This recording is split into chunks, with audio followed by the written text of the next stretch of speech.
Anyway, let's move on. Let's talk to Ben Pyle. He's a writer, researcher and contributor to Spiked Online and has been writing about environmental issues and climate change for many a year. Good morning to you, Ben. Good morning, Julia. It is extraordinary, some of the messages that are coming out from COP26.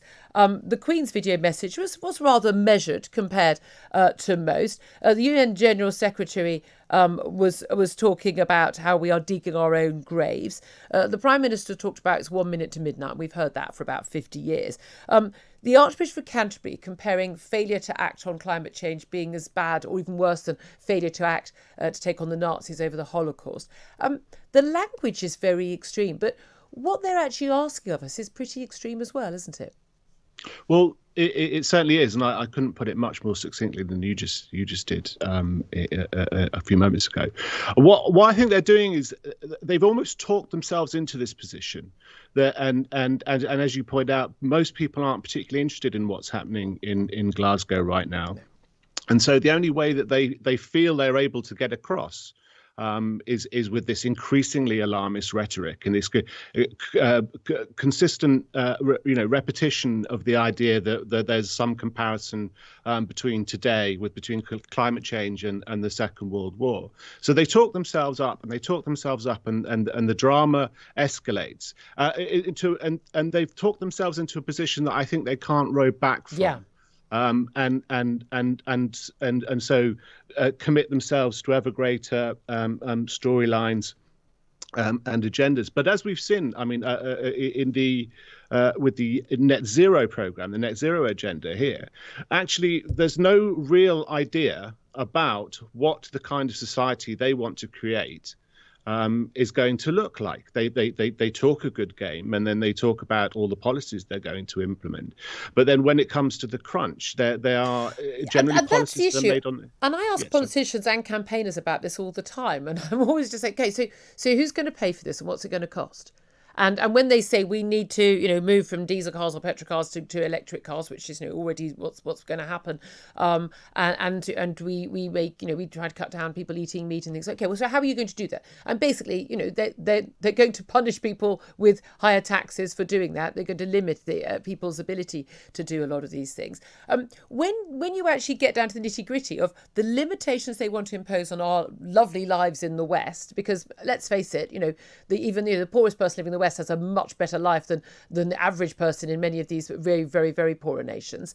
But no one I know has signed up to this. A lot of people will answer a question on a poll, say, oh, yeah, very much care about the planet. Yeah, we should definitely do something to tackle climate change.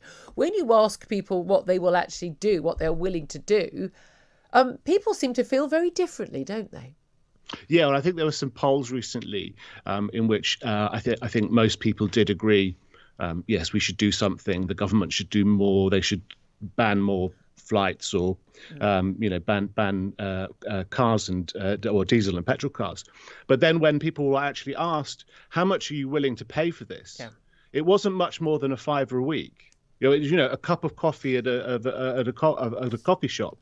Never mind the 3 or 4 trillion pounds that it's going to be. It's going estimated to cost. And that's the thing, isn't it? Because often we're told, we see these figures, and the UK, for instance, offering £3 billion to fund green technology in developing nations.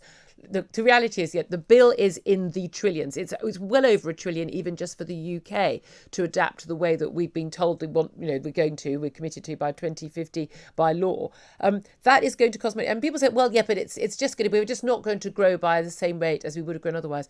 But that has an impact on people's lives, people's wealth, people's health, quality of life that people have.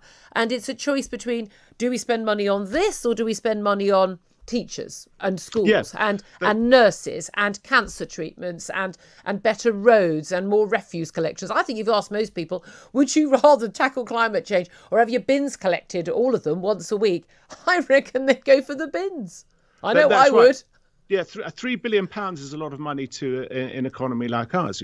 But what I think happens with that money is that it goes on trying to persuade the leaders of or the governments of other countries to get on board with this agenda, to help the British government look good on the world stage and increase the profile of Britain's politicians. But actually, £3 billion doesn't go very far when you consider the fact that there are nearly a billion people in the world with no access to electricity, Yeah. or are hungry. What are you going to do? Well, £3 billion might buy them each a day's food, but it's not going to supply anyone with the energy infrastructure they need. It's not going to build any roads for them. It's not going to build any hospitals or schools or anything for them. It's just going to take money out of our budget. And actually, what would be better for everyone is to spend that £3 billion on industry, on if you're going to spend it at all.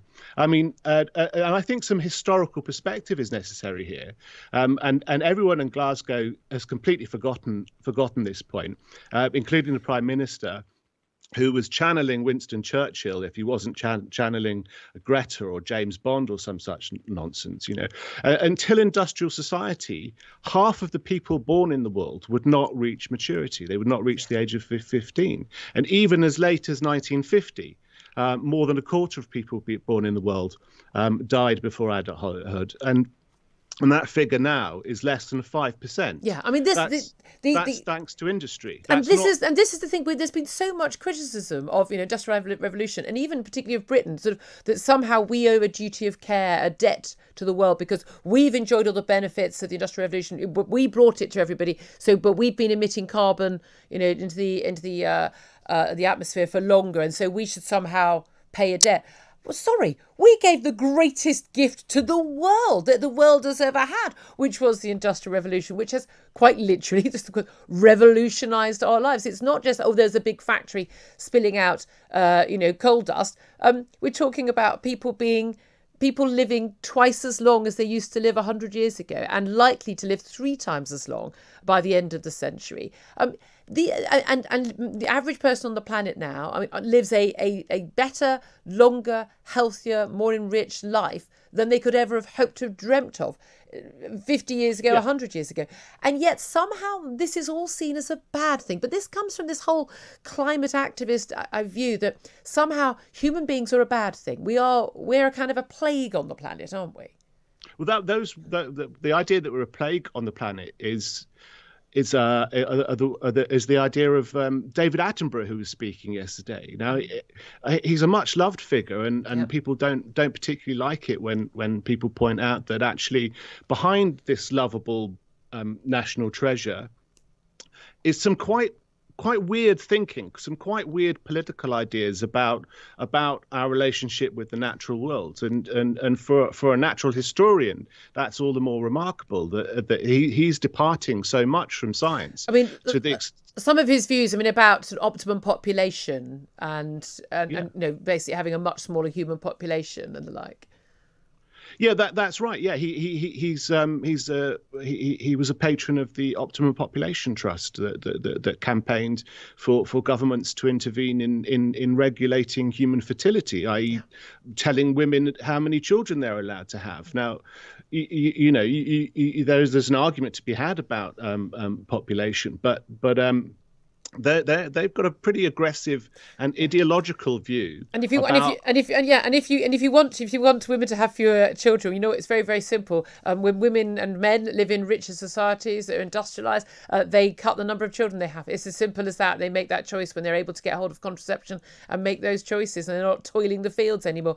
Ben, we could talk for ages about this, but I've got to move on. But thank you very much. Again, I do just think that the motivations behind some of these people are really very questionable. Bobby Friedman is a barrister and political commentator.